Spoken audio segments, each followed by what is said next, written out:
Yan, hello po. Good evening po sa inyong lahat. Ito, ipapakita ko yung binili ng aking anak, ng daughter-in-law ko na gamit ni baby.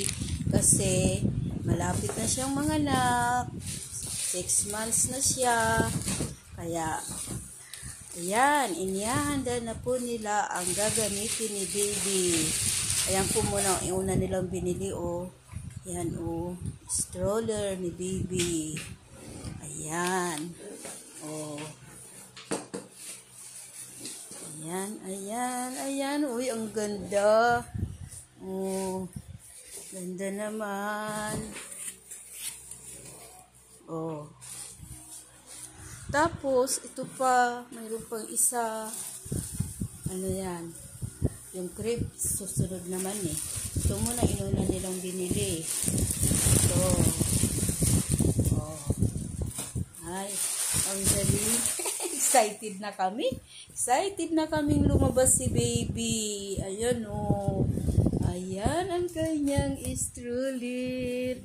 Si Lola, siyempre, ang magtutulak nito sa kanya. Ayan, oh. Ang galing. Ganda naman. Ganda ng stroller ni baby. Pero hindi pa namin alam kung boy o girl. Basta ayan, nakahanda na ang kanyang gamit. Yun po. Yan lang po. At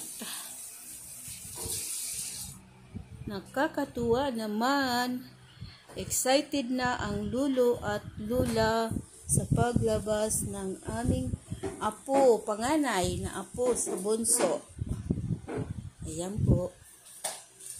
Kasi sa aking panganay, may dalawa na akong apo. Dito sa aking bunso, wala pa. Una pa lang to na magiging apo ko sa bunso. Yan po. Yan lang po. Bye-bye na po sa inyong lahat. God bless po. God bless us all. Thank you for watching. Bye.